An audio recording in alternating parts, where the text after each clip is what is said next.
Hello everybody, it's Kara from Wild Book Garden, and today I'm here with the third and final part of my June wrap-up. I will link parts 1 and 2 down below, as well as content warnings, links, etc. And let's get into it. I read so many books this month.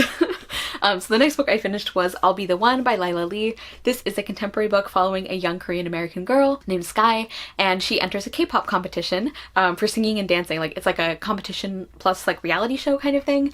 And she is plus-sized and bisexual, and so this book deals a lot with the bigotry that she faces because of those things.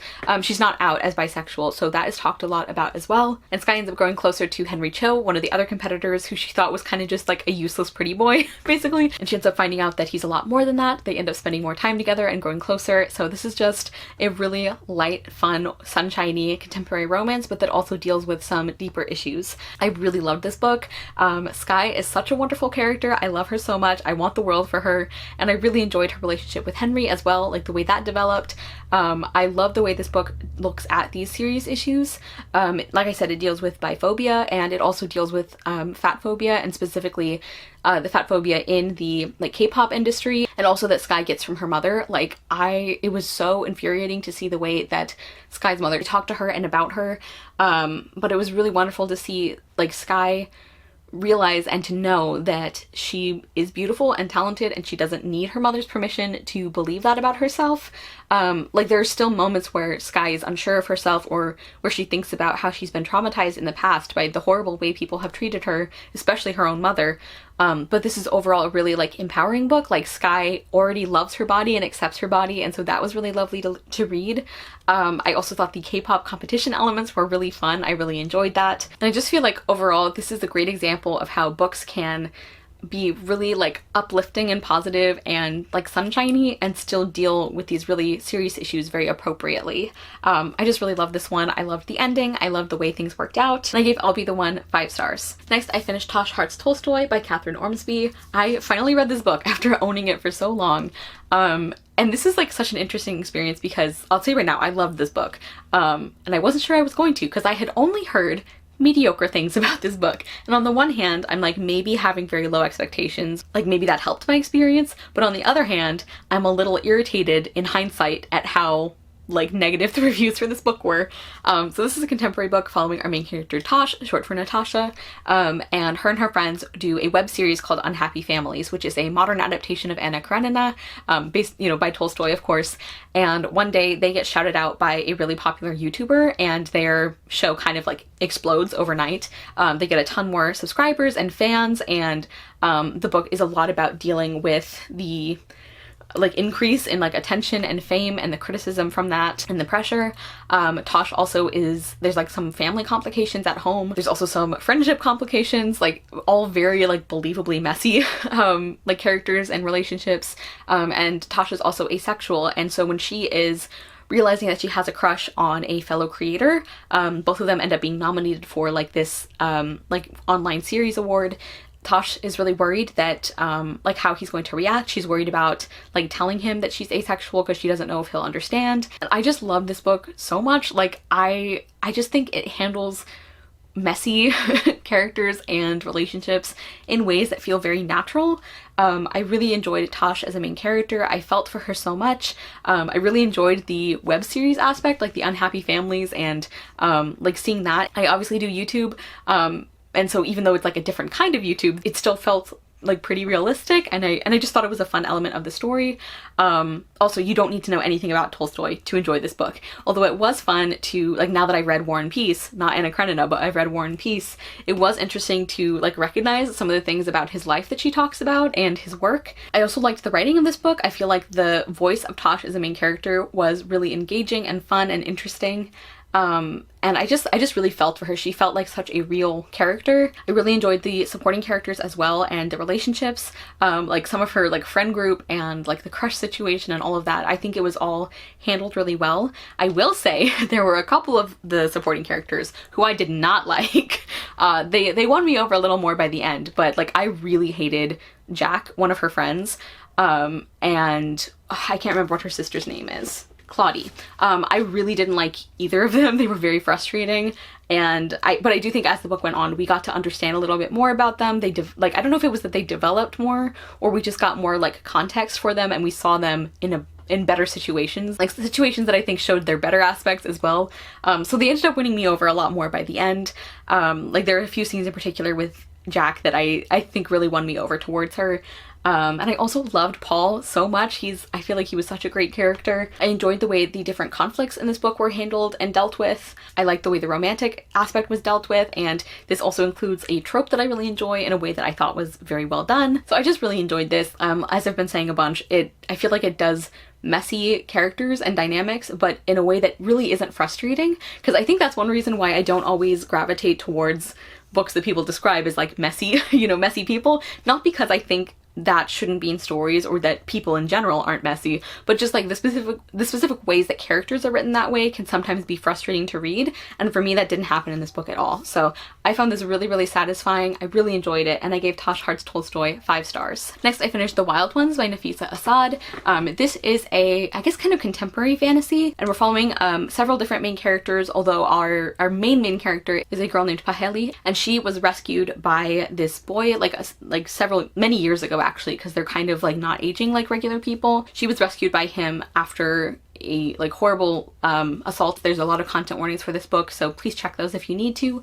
But she was rescued by this boy with like magic powers, and she's never forgotten this. And so she has been now passing on this magic and passing on this a favor, I guess, this assistance by traveling around the world and rescuing other girls and young women who need help.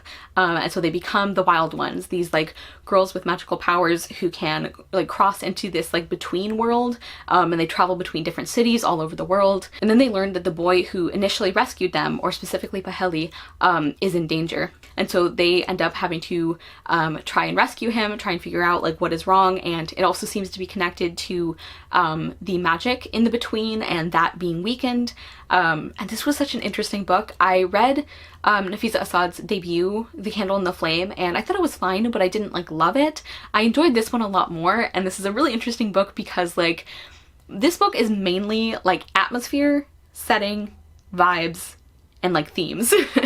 So if that's not your thing, you might not enjoy this, but because I really liked all of those elements, I really enjoyed this. So this is not like a super plot heavy book, and even the characterization I think is like, there's a couple characters you get to know pretty well, but that's not really the focus of this book. But because I liked the focus, that was okay, even though I'm usually a character reader.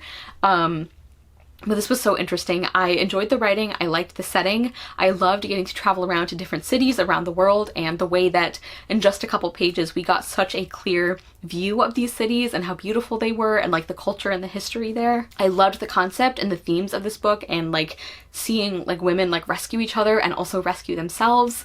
I just really, really loved the way that was an intrinsic part of this book. It's also interesting because this book is kind of told like collectively from all these other girls. Like, so Paheli is like one of our main characters, and her narration is like specifically for her and it's first person, but then also like the other girls of the Wild Ones, like they tell the story as well, and it's more of like a collective thing where they don't identify which one of them is talking, which I think was interesting, and for the most part I didn't mind it. But the only thing about that is that I wish we would have gotten to know more of these women, especially in a story that is about celebrating like women individually, and as people, and like different kinds of strength and all of that. And then the other thing is there is a romance in this book that I didn't mind. I liked some of their scenes together, but I think it needed more development.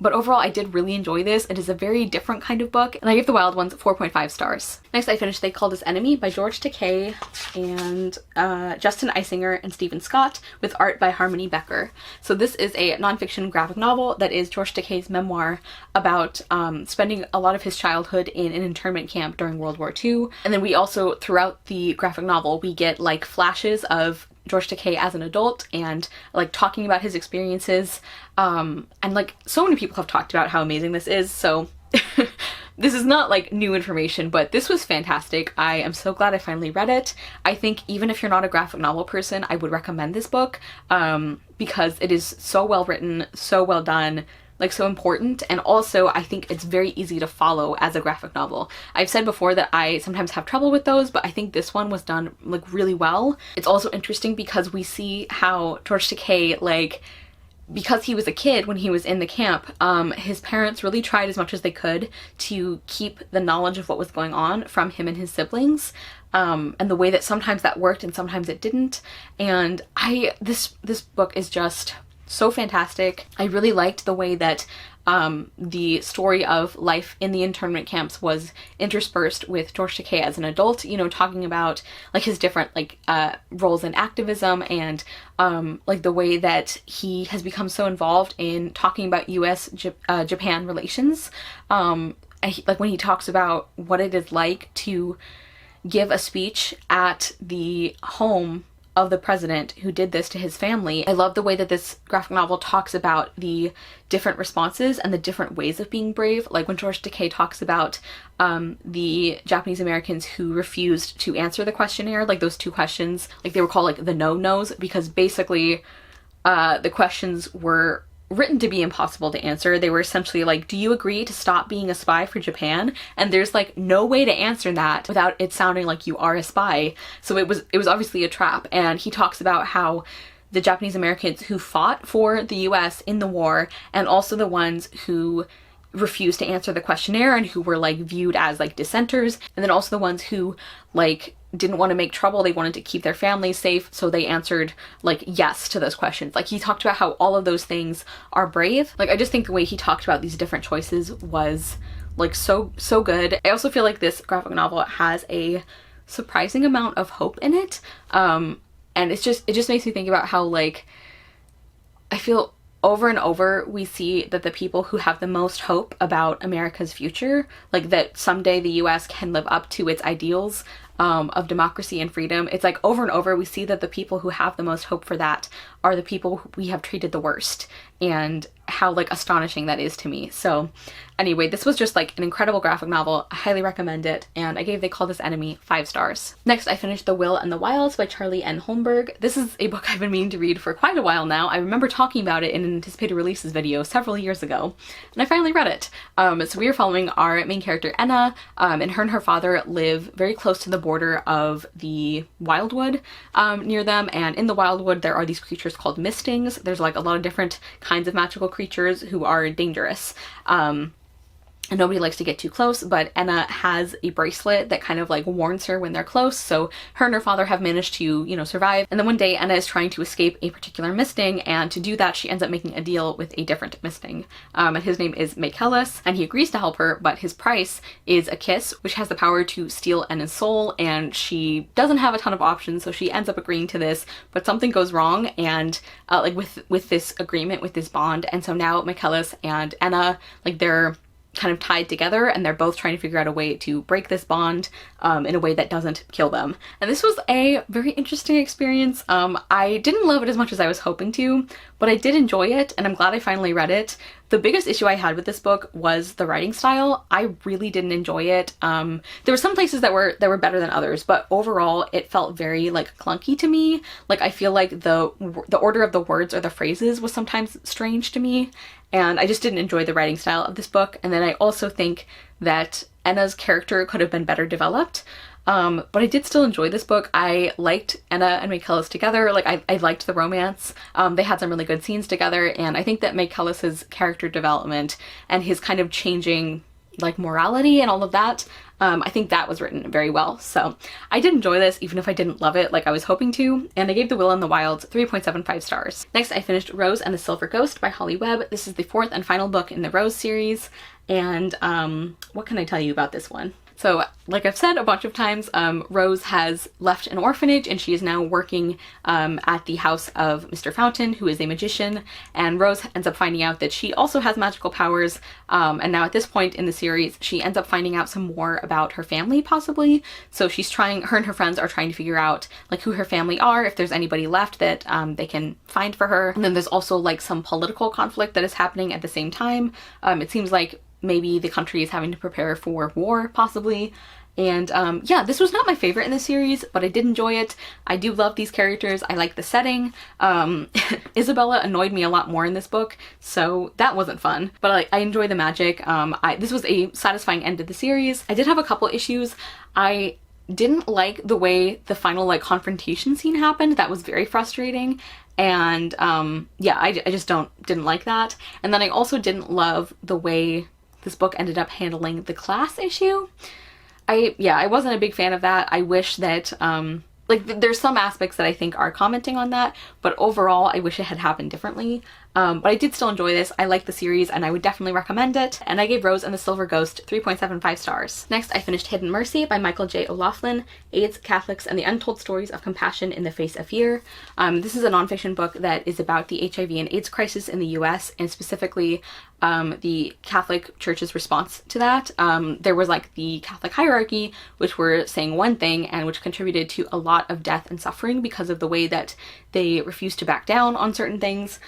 But then it also talks, like, the main focus of this book is about the, like, Catholics kind of on the ground, like, in religious orders and out of them, who did good and who responded with, like, compassion and, like, who devoted their lives to taking care of these people suffering from HIV and AIDS. Primarily, this was gay men. Michael J. O'Loughlin is a gay Catholic man himself, and so he talks about that struggle a lot. It is a little bit of his memoir and kind of his personal journey, how he went about investigating these like stories and interviewing people. But a big chunk of this is about, like, it's really focused on the people themselves, talking about what they did, talking about what it was like at the time. And this book is so good. It is obviously very difficult to read in a lot of places. I only read a little bit at a time because it's obviously very heavy, but I think it is so important. I think it is so well done. I think the memoir and the history parts of this were balanced beautifully.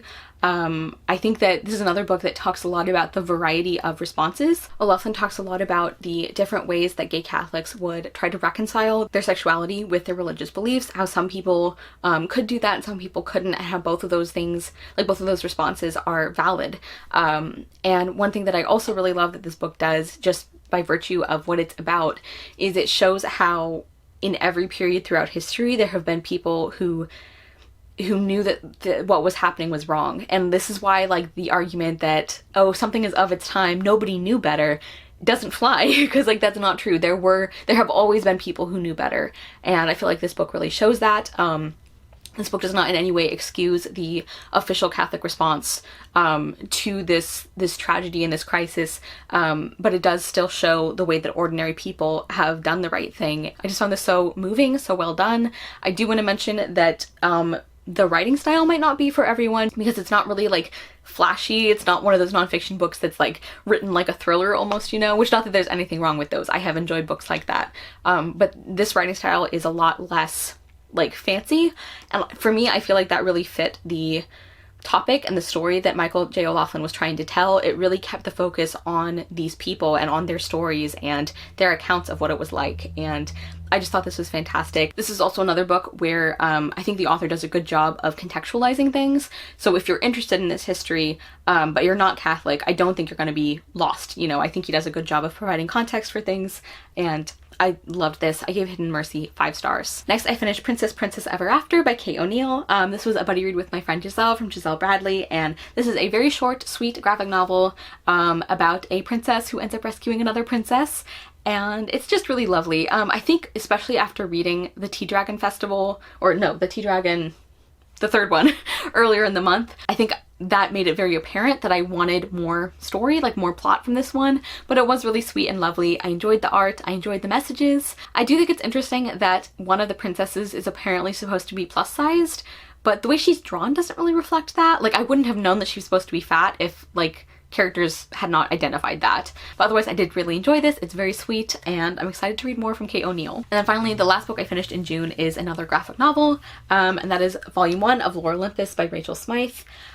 Which this is like the physical copy. It originally started as a webtoon, and unpopular opinion, I really didn't like this. So this is a Hades and Persephone retelling that is kind of like modern day. It is set in like a Greek mythology world with like all the Greek gods and everything, but there is like a big like metropolis kind of thing. And yeah, so like I said, I really didn't have a good time with this, and I'm really disappointed because I thought I would love this.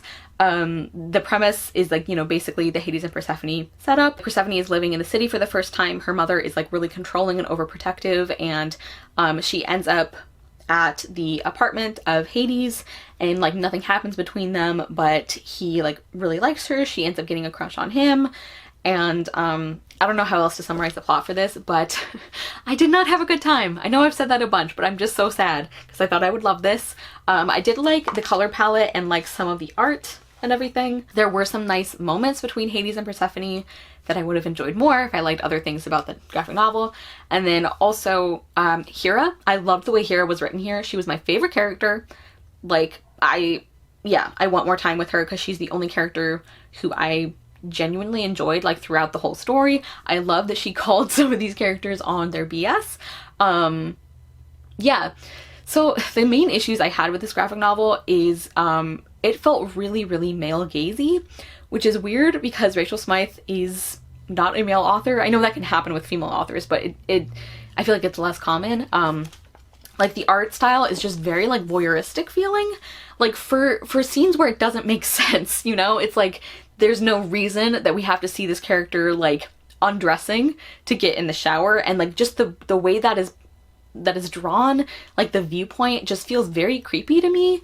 And I really hated, like, my major problem with this graphic novel is the way that all of the female characters are simultaneously really, really sexualized and really, really infantilized.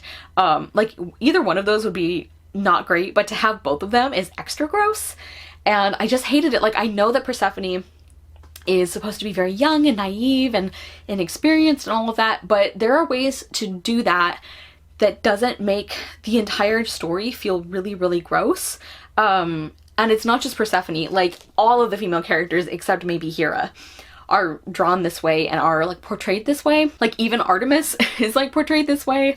Like the way their clothing is drawn, like the way their bodies are drawn, the number of times that we see like these characters naked or half naked for, again, like no reason in the story. And then like one of the examples of the sexualizing and infantilizing that was really uncomfortable, like, because a lot of it was with Persephone, but then the other female characters got their fair share as well.